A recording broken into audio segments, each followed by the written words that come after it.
My interest in botany started, I guess, at a real young age. And my grandmother, Markham, she lived with us, and she liked to pick wild greens and sourdough, plantain, and white top and stuff like that. Poke greens, we had them every spring. So she'd teach me these plants. I can still go out there and find them, you know. You don't never lose that once you get when you're a child. And so I was at the stage in my life, I played a lot, you know, and so I went across the hill over in a little deep holler, and it had me a grapevine swing iron. And me and my buddy was Luther Tucker. And so one day I swing way out over that holler. He was getting up probably in August, and I slipped and fell.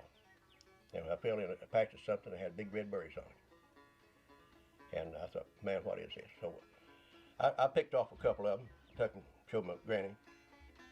She said, that's ginseng. I said, very valuable. And I said, well, there's lots of it over there. So I go back over and the very next day and started digging it. And I sold it to a local fur buyer, Louisiana. It was $8 a pound then. But that right there got me interested. So I got out in the woods, you know, later on, and then I hunted and trapped, and I wanted to know what was around me. So I started looking for books that would tell me what was around me. This year is called a silver withrow wart, and silvery nail wart is the common acorn. And this year is a 3-tooth cinquefoil. Real rare, and this is the most rare. It's a golden heather. This year is a leaf off the compass plant, and that's real rare too. And that stuff really lines itself up, you know, north and south. I mean, that's just ways. I guess it does that because the design maybe with the sun to ornate it some way. Okay, here's a wild larkspur. His past peak really. It's a beautiful little flower, and the rootstock on that, they used to harvest that and make a pesticide for chicken lice. And I read that somewhere in some botanical book. This is one of my favorite orchids right here. Pink lady slipper. And they're all through the Appalachian range. We got lots of them here in Wayne County. Sometimes you'll find one like that, it's albino, it'd be snow white. So I got me another picture now to add to my 1,000. This lady slipper right here, that's the Kentucky lady slipper. And he was first discovered in the state of Kentucky by Jim Dalton.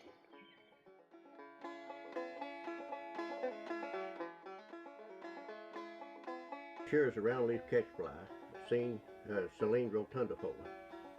It's very rare in West Virginia, and it's found in Wayne County. So this plant needs the potassium nitrate to grow. And I found it down along Glen Hayes and along the Tug River up to about Naugatuck, and that's where the strata of the earth changes. Now this year's that's a coryza coil root. That's a spotted coil root. Coryza maculatum. So I think I found that along Cranberry Glade. There's one, it's the Odontoriza. It's almost like a western species, but sometimes we get them too.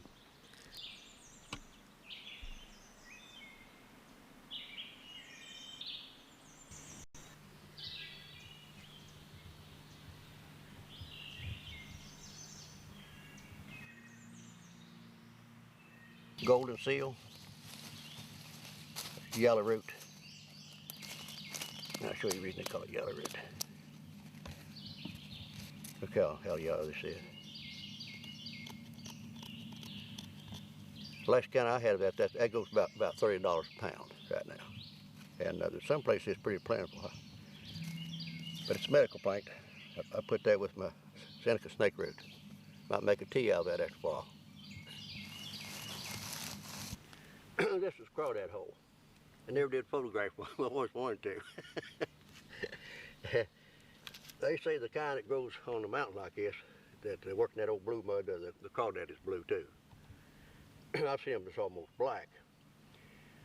But if you get them in your garden and you want to get rid of them, all you have to do is drop your marble down each hole. And what the crawdad does, he kills himself trying to push the marble out. He can't get a hold of it. The blue cohosh, it's a medical plant. They dig it and harvest it and sell it to a herb specialty company. It's got a pretty good little flower on it early in spring. This seed pod sits on and they'll turn real blue. And never did dig it. I don't think it's not worth very much. This little old shrub right here is in we call it a rattle box. Now this is the first place I'd ever seen it, and it'll flower. It flowers better down there where it's got more sunlight, and it'll have a little seed pod about an inch in diameter. And when they dry in the fall of the year, you check that tree and they just rattle real good. I guess that tree they call them a rattle box tree. Here I was looking to find the seed pod of rattle box. They could have some seeds in them. I think they have it, but listen to the rattle of it. So you can imagine a whole tree full of them and the wind's blowing like that. But let's see if this here's got seeds in.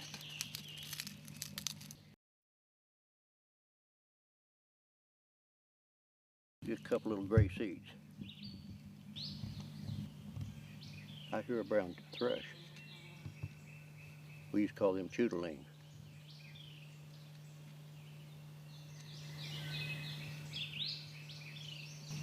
Here's a little plant that's common. It's in the mint family.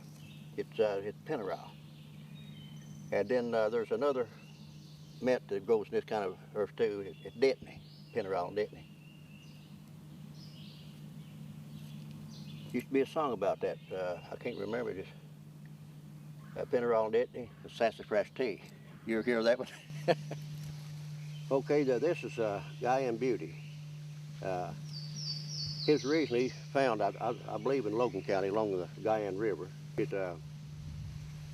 done past bloom, but this is the purple trillium. And of course, the nettleweed scattered in here, and this stuff here is called stone root. And some people call it wild sweet potato, but they collect that root there and sell it at the herb markets. So this is just an interesting little place right here too. And that's the wild geranium. Here's how that stuff grows, the wild sweet potato plant, or the stone root. Never did dig none of that to try to sell it. Probably wouldn't bring very much no way. All right, this is a shooting star, and it hits past peak though. It's got, you can see the two little blossoms there. It's pretty good. The rest of it's set in seed pods. And in this cluster right here, this is a black cohosh. This is a immature plant, but the big ones, they'll set out a great big blossom on them in the late summer. And this plant here, that's alum root. And of course we've got some of this goldenrod stuff in here. Just this little cluster right here. See these little things right here? That's really called the little brown jugs. I'll pull one of them off right here. You can see it real good. Looks like a little jug. That's your little seed capsule in there. And seed sets right down in the bottom of it. And one thing that's really nice about this right here, it's got a real good fragrance to it. It's almost like sassafras. First time I seen that, I was down in Alva County, Kentucky, and I picked the leaves, put them in my shirt pocket, and it's just like sassafras. Now this one right here is the coatfoot ginger. I was on a field trip with Bill Grafton and the Cyrus, and we was up in Wyoming County, and found out that's the first time I'd ever seen that. And I just took one little bunch, brought it home. Now it's scattered all over this holler. It's real fragrant too. And this little area right here has got quite a bit of stuff in it. This is wild touch-me-not. And of course there's more of that ginger right here. And it's a bunch of ginseng right there, two bunches. And I'll point them out to you. This is the 3 prongs. a nice 4-prong, and here's the 3-prong ginseng. This is 3-prong, and here's 3-prong. This is sweet anise. It's like a licorice root, and it was used in medicine way back in the old days. So just in this little circle right here, you can see what they are. So this is a goldenrod. It won't bloom up in the fall. And it's a putty root orchid. It's in the family of the plectrum hymelia, and it's in peak bloom right now. But you can locate them in the wintertime. This leaf right here stays green all winter, and it's fairly common. It's not really a rarity.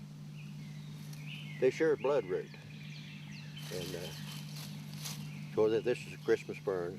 I've got all kinds of plants in here. P.J. Harmon, our state head botanist. About one of the finest men I ever met in my life. He's taught me an awful lot. Up here on my screen is a plant that's called the round-leaved catchfly. Its Latin name is Silene rotundifolia. Silene rotundifolia was not known in West Virginia in any kind of historical record until Tina Hall from the Nature Conservancy invited Bernard Cyrus, who was a volunteer for her, to go looking for it. Well, he got excited about it. Called her one day and said, "I found it. I think I found it." This plant grows in a sandstone outcrop. It's like a little small rock house.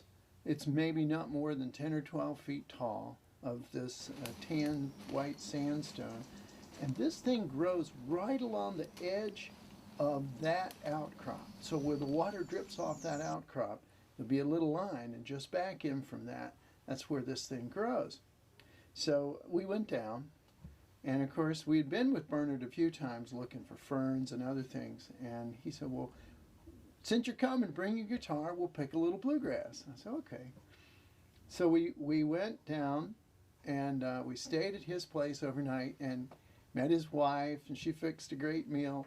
And he has the most amazing, as you may know, he has this great place where he frames pictures. He does photography, and so we went and we stayed in his guest house, and the next morning we took off and we went looking, and sure enough, this was it, and it was in bloom. And then we started, he hauled our butts all over Wayne County looking for as many of those occurrences as we could, and I bet we found a dozen of them that day. It's not that it's so globally rare, but in the state of West Virginia, it's very rare. It's only known from the Cumberland Plateau part of southwestern West Virginia. The people like him are not common. You know, to begin with, the era in the 30s of naturalists who focused on telling us what was in the hills is gone. He just has a passion for the woods and an incredible eye. He loves being out there and just wandering the woods. I don't know too much about them, but that's a spiderwort lily. It's very unusual to be right here. I've seen them over on the Queens Creek Ridge. It's a pretty little fellow, ain't he?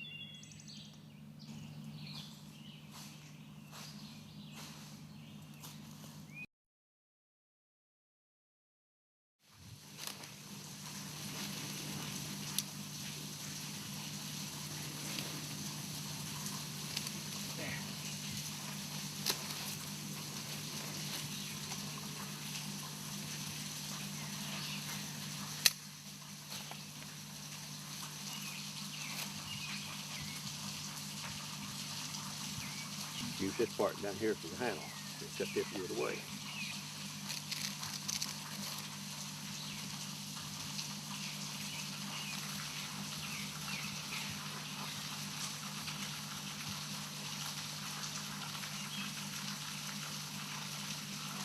That's what you think.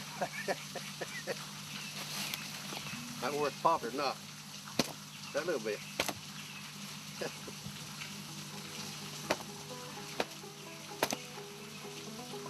So there you are, a pawpaw whip.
Oh yeah.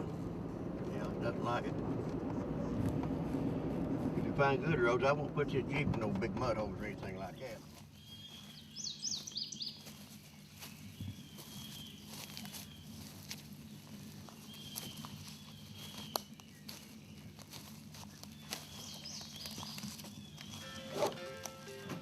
Watch these boards here on the... This is the George Tucker place, and I used to come back here an awful lot, and the family all dispersed and everything, and one day I come back here and it was sleeting and snowing, and some boys been in here and vandalized this place, and up in the attic of the partition between the walls, they just stomped them out, and there laid a real pretty yellow poplar board. So I took that board out of here, took it home, and resawed it and everything, and made my first dulcimer of the poplar board that's come out of this house right here.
That's turkey in the straw, but this turkey here happened to be in the freezer.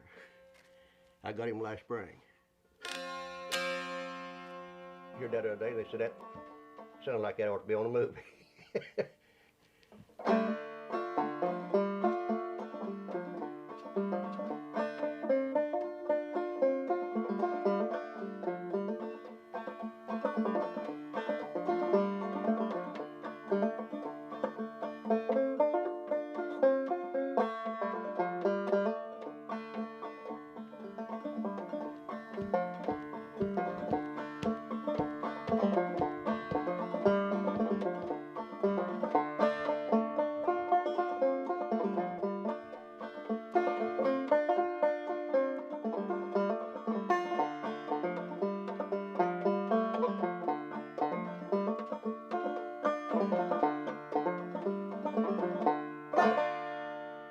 First banjo ever I seen, a neighbor had an old ancient banjo, and his name was Benny Barker.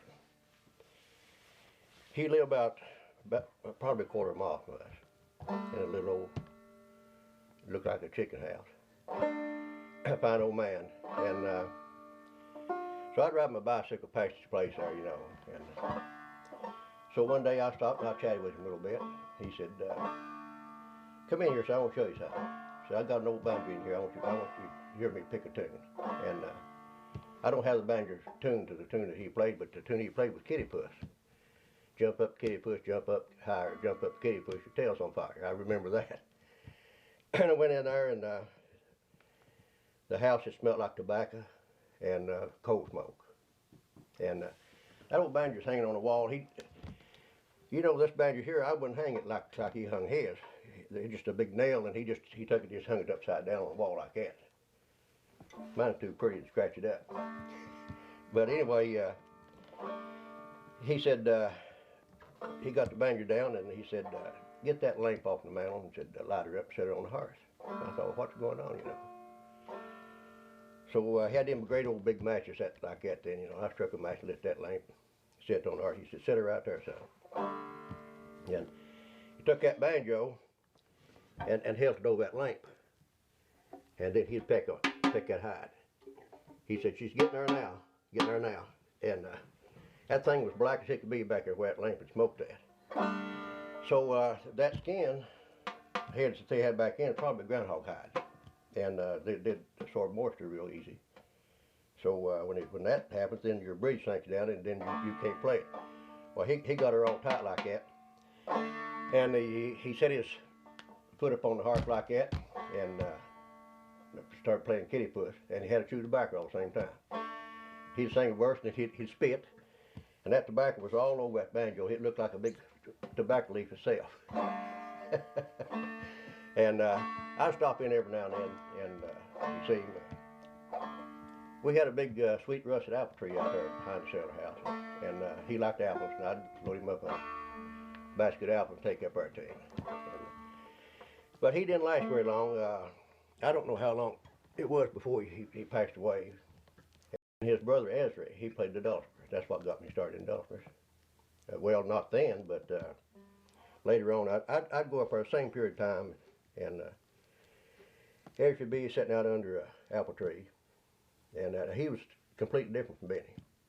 He'd have nice black paints on and white shirt, snow white hair, and most memorable thing to him, he's sitting under an apple tree in no straight back chair, and playing this dulcimer, and this apple trees in bloom, them petals falling on him. And but then they all time passed, everything as everything does. I went to work for AEP down to the big sandy plains there at Louisa, and Ezra's grandson worked with me too. And so one night at the lunch table, he said, I got Pap's old dulcimer, and he says, come loose a little bit. I said, think you might want to work on it? I said, yeah, probably will. So I was glad to get my hands on it, you know. But it was rough. The fret work down through here, they'd had nails and tacks and everything, didn't know where the scale was on it. So I brought it home. I didn't have no place to work. We had one room that wasn't fixed up, so I kind of set up a little shop in there. And so while I was working on it, I draw me a pattern off of it. And so I told my wife, I said, I'm going to make me one of them. And well, she said, you can't make that thing. But that's made out of a board that's come out of the old Fraser home back on Brumley Ridge. And the story is that it was originally logs that was in a log cabin. So when they built the Fraser house, originally his weatherboard and framed up, they got the logs from the old house and sawed them up and sealed some rooms in there, and this is black walnut. And the Fraser house now was built in 1847. These logs was prior to that. So when they sealed them rooms, and then they papered over it with all kinds of flour sacks and everything in the world. And back then they had that real thick, heavy wallpaper. That stuff would come loose and sag, you know. Then they'd drive nail tacks in, great old big, ugly-looking tacks, hold that stuff up there. So the wood was real dangerous to work with. This year's got several tack holes in it. This nut up here, that's genuine, it's bone. It's not just a piece of plastic. And non-slip keys on it. But I enjoy playing the dulcimer. You get some real good ancient sounds out of them, you know, and I enjoy different tunes on them. That tune right there, you can play, there's 2 or 3 on it there.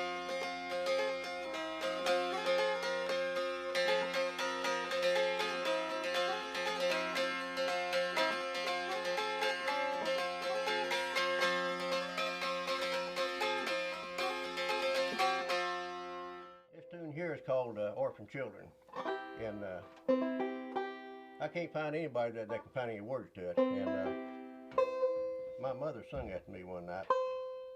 I just heard her sing it one time, and just part of it said, orphan children has a hard time in this world. They were given a piece of bread and told to go to bed. But that's all I can remember. I was about 6 or 7 years old. And so I was working on a banjo up there in the shop one night, and that just come to me, the tune did. But it was an accident where I had the capo set, and they moved it into this tuning that I thought, you know, that sounds like a song that I ought to know.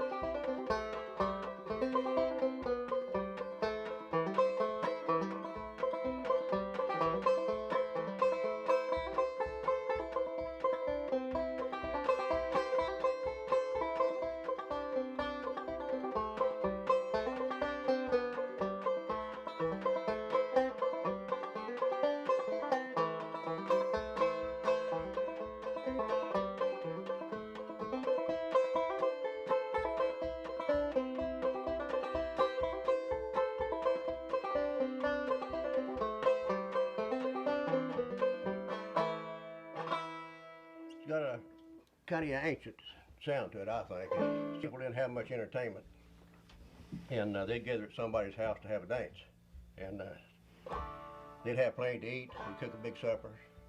The boys would have a little moonshine. The girls would have to sleep a little out too, I think.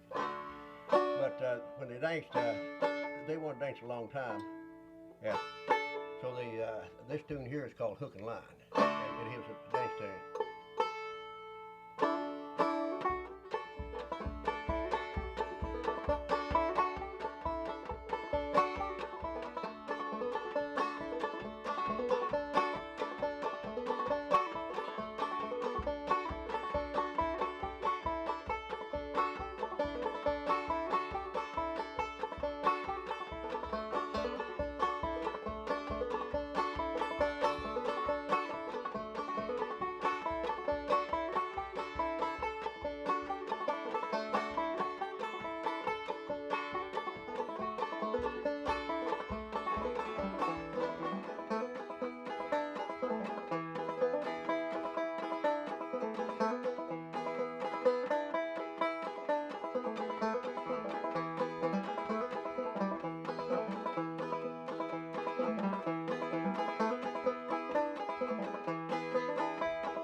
About 10 or 12 years ago, me and the Cyrus and Cleet Smith, we was out looking for lady tresses, Sporanthias. And generally you find them in old dried cemeteries where there's broom sage and stuff like that. So we drove back at the Newsom Cemetery. And when we got there, there was a car already parked there, and there's two guys standing there. And we pulled up and got out and got our cameras and tripods and stuff and go out through there. And right off the bat, we noticed that there's something strange about that. There's little sheds built over most of the graves. Not all of them, but they had just, it was probably 8 feet long.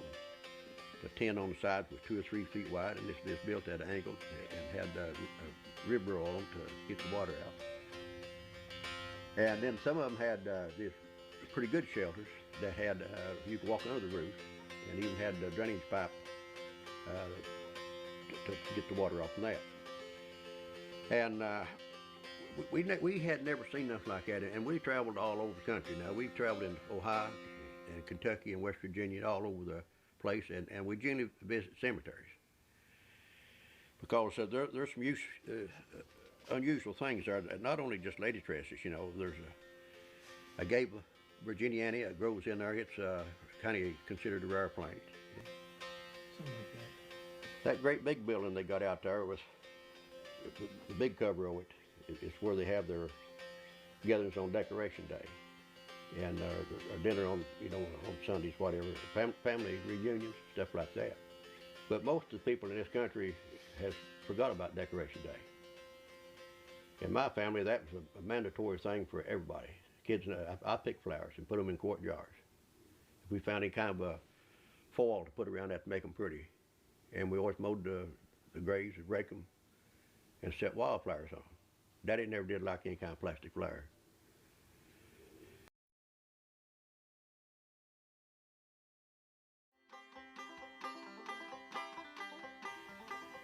So there's all kinds of story about that feud.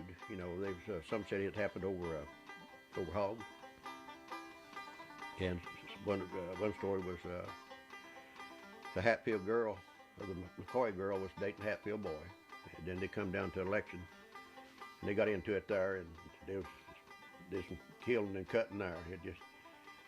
Then after it done that, then there's other members of the family that wasn't McCoys or Hatfields, either one, that got in on it. Some dances. I've become familiar with the McCoy family, Bud McCoy family. It's because where I was raised up at, they was raised there too. Bud McCoy was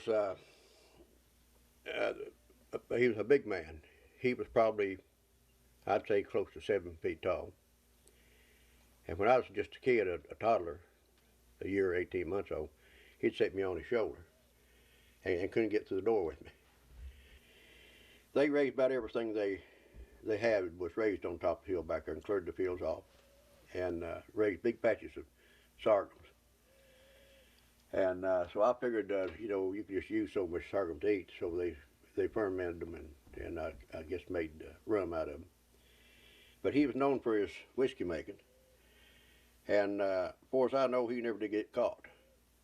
Back in them days, after the prohibitionary stuff started in, they was really rough on moonshiners. There'd be a whole flock of agents come and take you away, take you to jail, lock you up.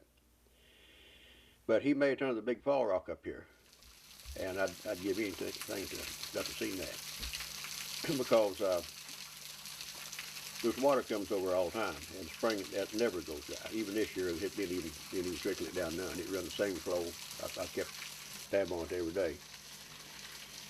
But he'd ferment his corn. I guess he had a grinder. You can't ferment whole kernel of corn; it won't work. But you have to bust it up. But a big apple tree down in the lower field down there at Daddy's, and he had mashed set of them apple trees in barrels, several barrels. He had in the barn lots up there in the cribs and stalls. And one time the sheriff come here, and the sheriff, he had a pretty bad reputation out around Wayne, and he brought 2 or 3 deputies with him. And it led on like he wanted to see hogs. So he told Bud, he said, let's go out to the barn and said, I want to see your hogs. And Bud just reached around behind the door and got a 30-30 rifle. Come on. He got him out there, and he said, now the hogs is in that crib right there. He said, don't touch a button on none of these doors. See, back then they had buttons on the doors, wooden blocks, and it didn't have no flashing, they called these buttons. So that's what they done. They looked at them and went on about their business. But they come to nose around. And hit the mash run plumb into Big Harkin Creek. After they'd done their cooking, well, they just poured it out in the creek and then just let go, because he wasn't no good for anything. And the boys, after they growed up a little bit, they would take it to Columbus and Cleveland, take it out of the country here and sell it.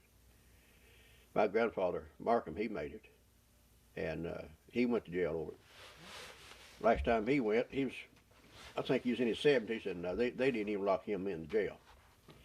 He'd just go where he wanted to around the courthouse and then sweep and clean, help him in the kitchen, stuff like that. He's supposed to make real good alcohol, and he made out of different things. Mommy said he made brandy, peach brandy, and different kinds of mixtures of grain. I guess he learned how to take so much corn, so much wheat, and so much rye, and make it like a bourbon. Oh, the great big rock up here in the head of the holler where I got my spring house. That used to be a place where we'd go and cool off. Me and Daddy worked in the garden. And we just come down there and pull off naked under that rock and get in that waterfall. And it's just like icicles hitting you. It's so cold. And we'd take a towel and soap with us. We'd wash off there. Then he built some tables, and Mama would string beans down there. It's the only cool place we had. We didn't have no air conditioning, didn't even have a fan. But you get into that rock in there in the summertime, and there's always a draft there, especially when there's water coming over. And I've seen water come over there that would be 20 feet wide when we have a big flood. It rumbles like thunder when it comes down through here. The whole thing is a cascade that passes my place here. But that water there, they say that when you make whiskey out of water, that the sun's never shined on. It's better water. Devil Anse now, after he finally moved out of Kentucky and moved to West Virginia, and he built his cabin where that when he put the rafters on and the roofs, where you could go upstairs and walk, and you had shooting portals out there. Because he could walk around anywhere he wanted to upstairs and shoot outside. And but my dad seen him, and he was down there somewhere around Matewan one time, and the old man was sitting on the porch, and then they had a little conversation. But that's way beyond my time. But I'd love to have seen some of them. I'd like to see old Devil Anse. And I think some of the tales got blowed out of proportion. But Bud was a big man and a strong man, and he loved my grandfather, Cyrus, Albert Cyrus. And Grandpa was a big man. He was short, but he was big and stout. And Bud hugged him one day, told him, said, "Ab, I love you like a brother," and reached around him and hugged him and broke his ribs on both sides. He had to go to old Doc York and get a band put around him. He couldn't breathe. He just hugged him that hard.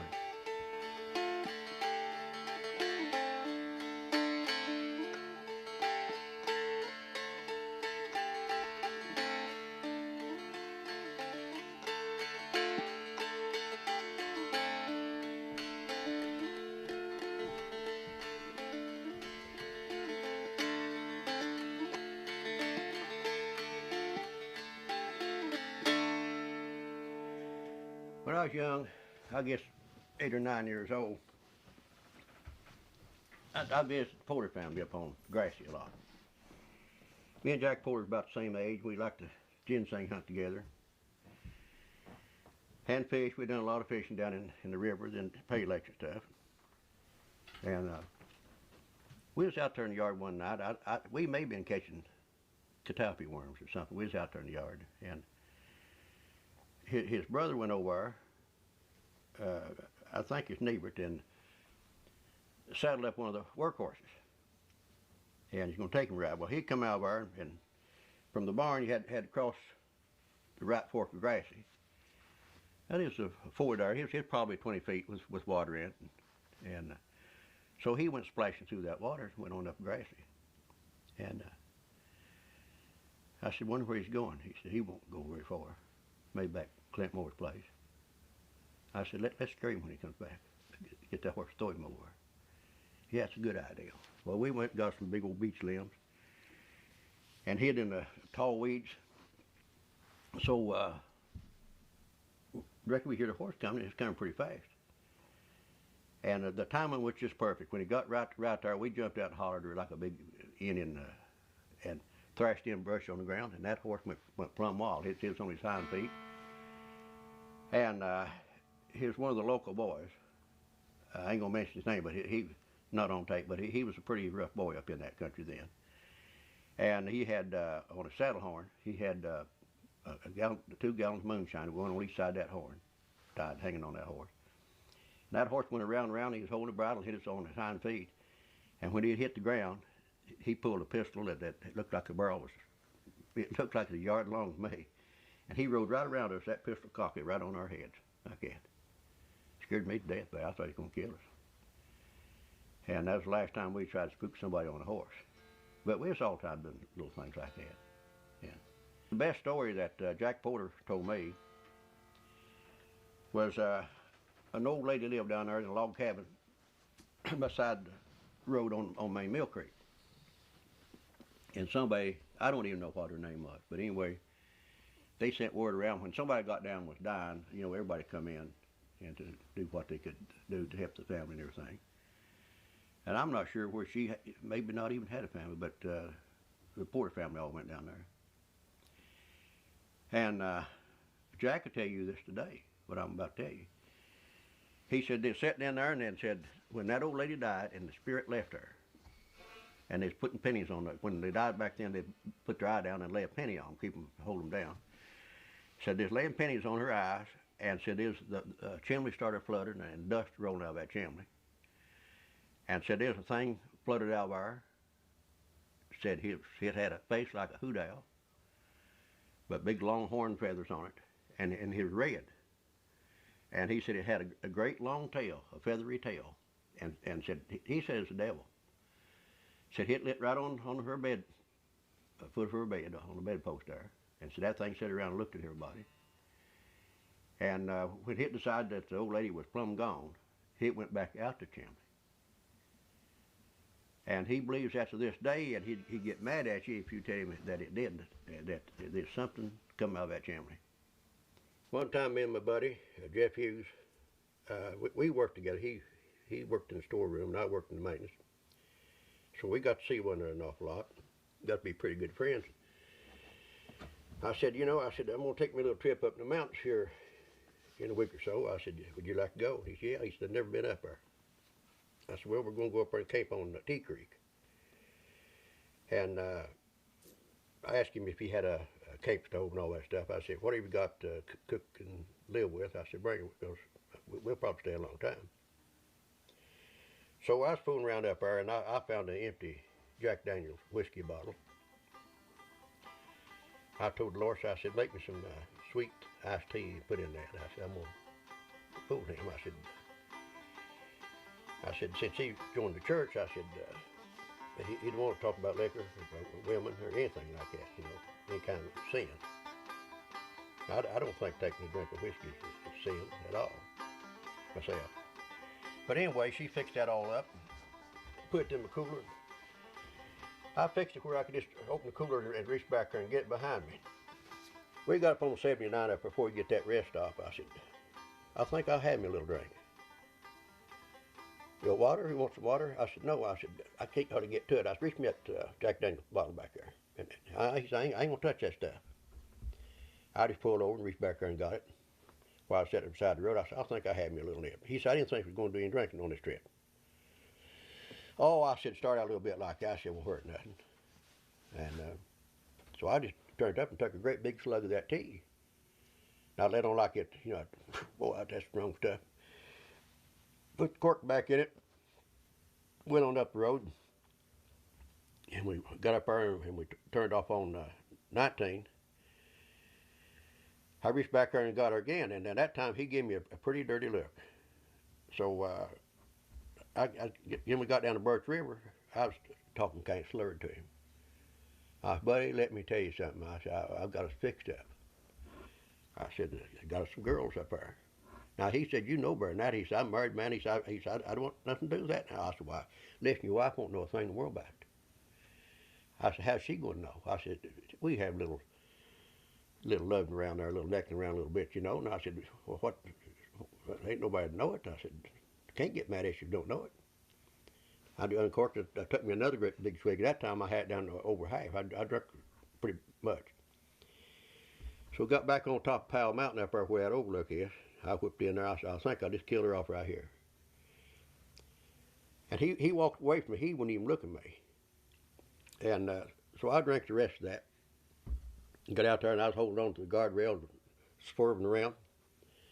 And he said, you know what? He said, I don't know what I'm going to do.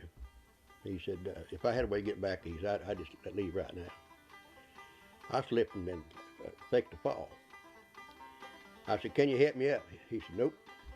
You got down there, you stay there. Well, I said, you never did smell this bottle. I looked him in the eye and I started grinning. And he said, what kind of trick is this? I smell this. I said, it's iced tea. He said, well, you had me worried to death.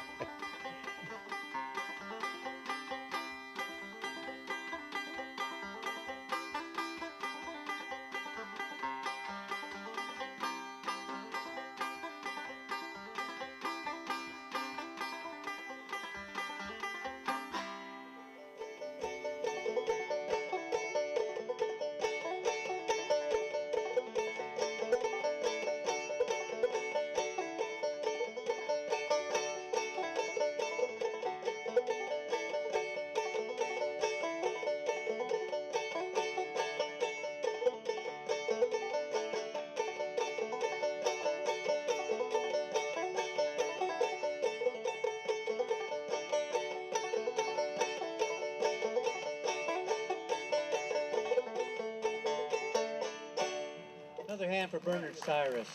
Number 7. Through all my travels and searching for rare plants, I've had a lot of people to help me. And one of my favorite, I can call him a teacher, as far as that goes, is P.J. Harmon up to Elkins, West Virginia. I've consulted with him quite a bit on different subjects of the flora of West Virginia. And we've been on several field trips together. And he's the most knowledgeable person that I know of in the state that handles the flora of West Virginia. On one of my field trips in Greenbrier County, helping Big Draft, I went there to see the Queen Lady Slipper. And en route there, I was walking with this stick right here. I'd had a little major surgery, and so I stopped to get my breath, and I looked down and I seen this rarest orchid that I guess we'd ever had in West Virginia, Icitra metallodia, and it's called a small whorl begonia. And it had already bloomed, and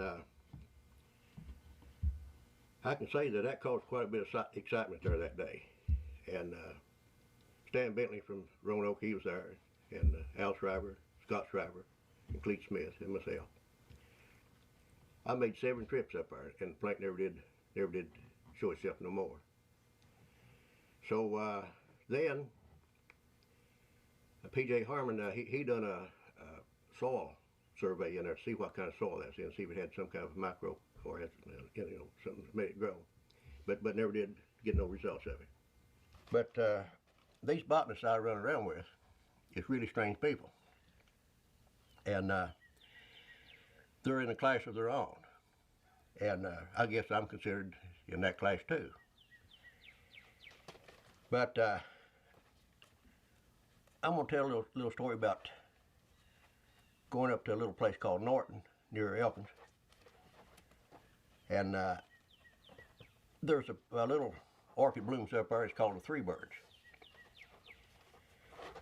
And it's Trifolia trianthofolia. And it blooms late in the summer, and it's triggered by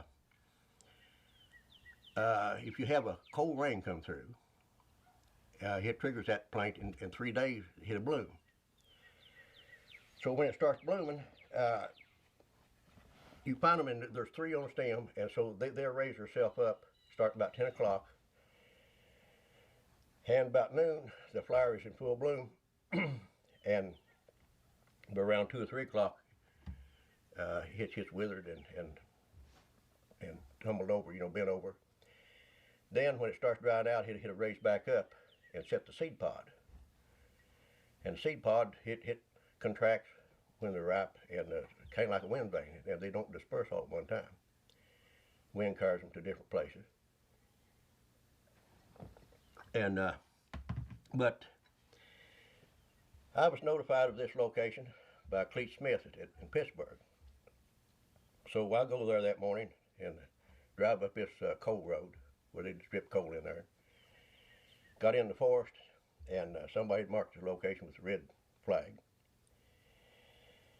And so the plant's low. It's about 3 or 4 inches off the ground, and I took an old army blanket, laid out there, laid in front of the flowers, and got everything set up, waiting for the time get the whole sequence of it. And about 11 o'clock, he was getting ready to raise up, and I heard a car coming up the holler. And I looked, and I thought it was Doug Jolly coming up there. So we're probably too old to pull pranks like this, what I'm about to tell, but I thought I'd moon him. Everybody knows what shooting the moon is. So I got out there on the road, and I turned my back to the car, and was getting ready to flash the moon. And I thought, I better check this out pretty good here. That don't hardly look like his profile in there. So car getting closer, and daggone if it wasn't a woman in there. And I thought, boy, I just about made a terrible mistake here. So this woman pulled up in a hateful tone and said, "What are you doing laying there? What's wrong with you?" I said, nothing, ma'am. I said, I'm a botanist. I said, there's a real rare orchid here, and I said, I'm getting ready to take pictures of it.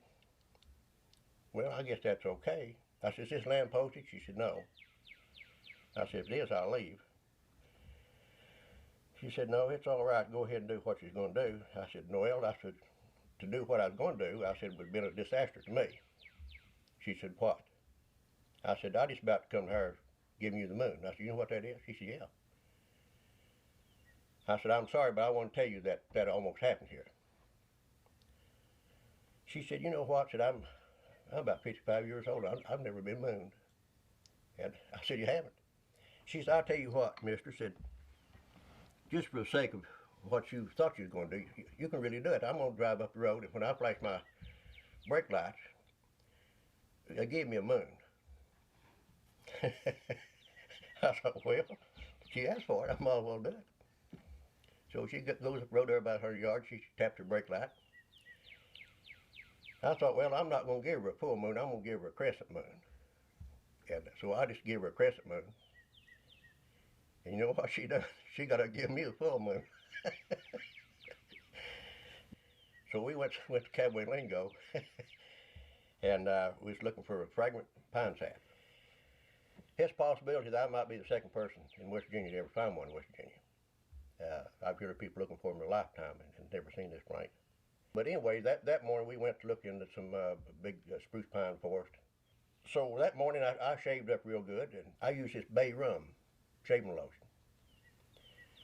And I've used it for years. And so we got up there, and I was behind the group. You know, we was all going up this little narrow hollow, and there's a little point right in the middle of it. We're going to go up that point, get some big poplar trees up there, and look around in there, and I happened to get in front, and P.J. Harmon was behind me. Well, when we reached the flat, he said, I smell it. He said, sweet pine sap. And he was like a bloodhound. He was out there trying to get that wind vein to find that. And so I'd move on up a little bit. He'd track me. He must have tracked me about 100 yards. So I thought I'd ease up on him. I turned around and I said, does it smell anything like this right here? He never said a word. He just walked off.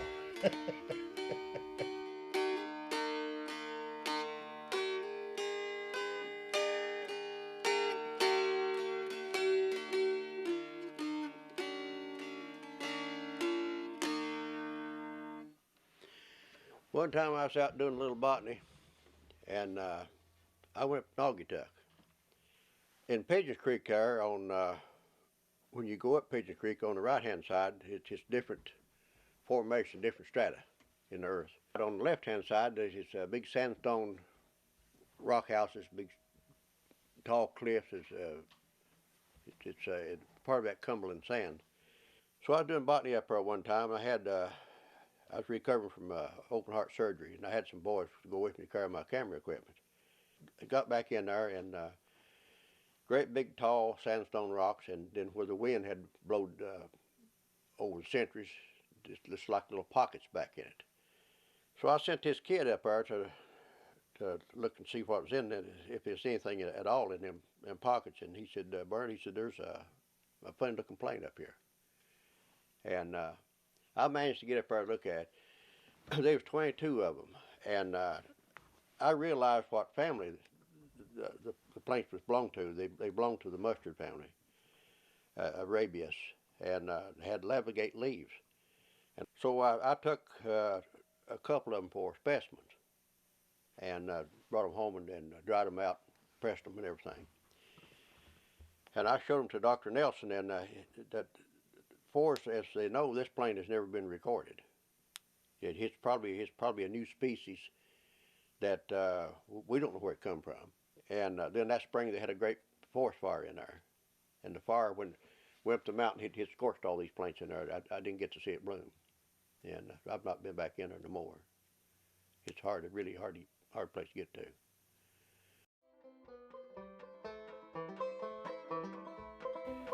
Yeah, great-grandfather, John Mack Webb, his place was at on Webb Branch. The original house stood till last year. I didn't look up in there, but it had to have a loft in it because, well, you know, they put the pitch on the roof. And then over time, I'm sure it had shingle boards on it. And they put some kind of a metal roof on it later in years, probably in the 30s or 40s. And it had a kitchen built onto it, dirt floor. But anyway, they was there one night, and they seen a stickweed come through the crack in the chimney. And somebody got fire. Pulled that stickweed out, hit on fire. Well, they said somebody's going to burn the house down. Well, they got the water buckets and stuff, and nothing ever happened. So when daylight come, they went out there to look, and there was a barefooted print in the snow. There's about 2 inches of snow that night, and several tracks to there. Because evidently he'd been trying to get fire for a long time, and they just didn't know it. They tracked him, and he made several tracks to the pig pen, and back and forth to the pig pen, then to a rock cliff up on the hill. And they went up there, and there's a little black boy sitting in there, about 12, 14 years old, barefooted. And he'd went out there and got one of them pigs. It just a pig wouldn't weigh 8 pounds, 10 pounds, just piglets. And he killed that and was trying to roast it over a fire he'd built, carrying that fire on stickweed. So they got him down and brought him down to the house, and Mama took that old bed ticking, that old striped bed ticking back in. It was almost like canvas, and made him a pair of leggings and temporary shoes. And they said she baked him a whole big pan of biscuits and gave him a jar of butter and a jar of honey. And he left, and he's trying to get north. That's probably about the time they had that, what they call that underground railroad, when they had certain places they go to houses and move through. But Daddy took me to that rock and showed me that.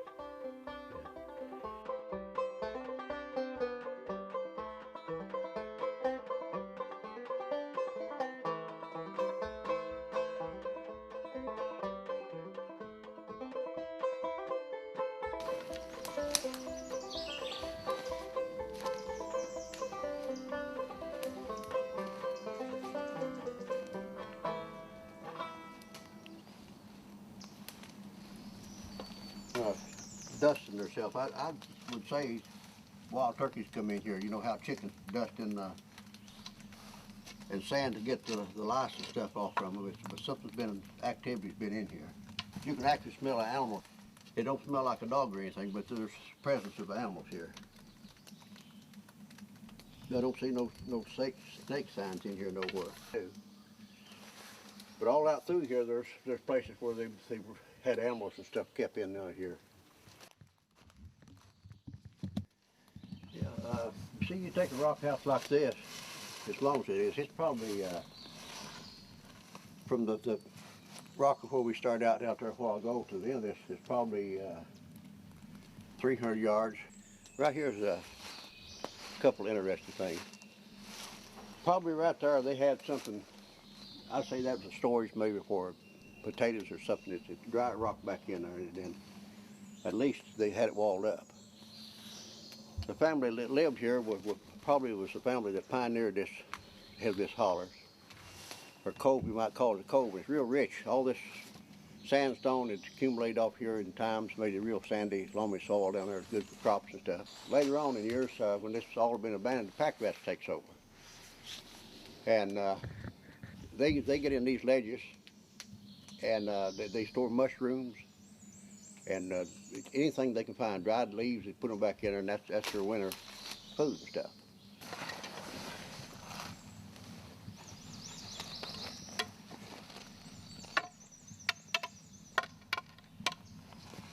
This here's a real old nest. There probably ain't nothing in there. There's been a nest back in here, but I can't believe it. Of course, the way these sticks look, they look like it's been a buzzard's nest. Buzzards don't have much, because they don't carry much foliage or anything. There's just a few sticks to keep the eggs from rolling out of a hole like that.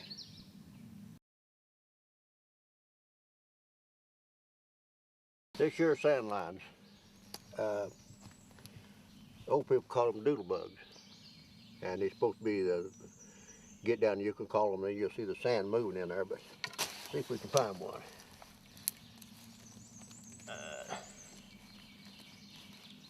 I guess what happens, ants falls down in there, and they trap them. It's just like a little, right here's one.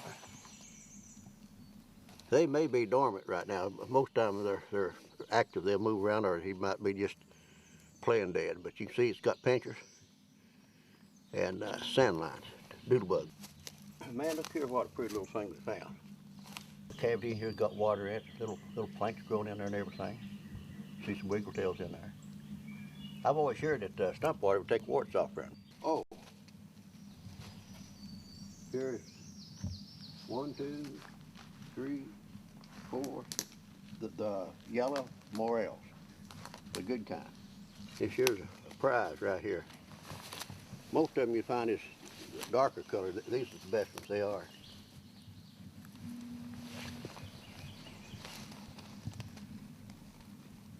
We're gonna have these babies for supper. Let's see, there's, look here with these two right here, nice ones. Here.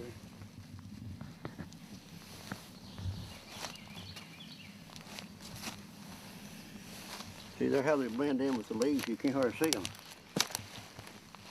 Here, what a nice fella. Ah, boy. Looks like honeycomb.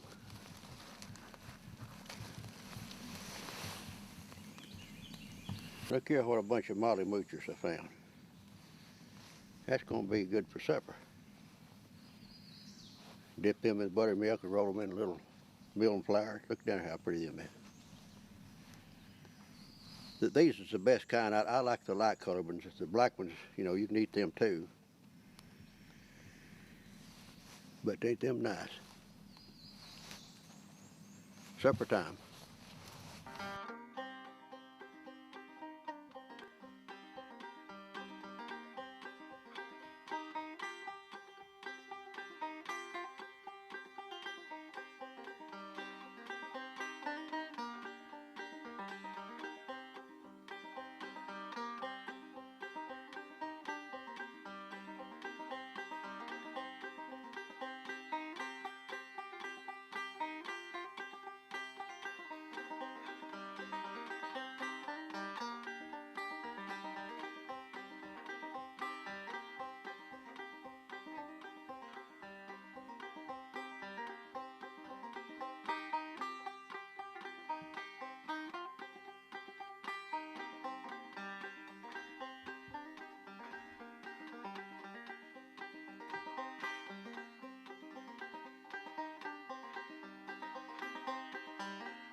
I think I've had a pretty good life. I mean, if I had to do over, I would do the same thing again.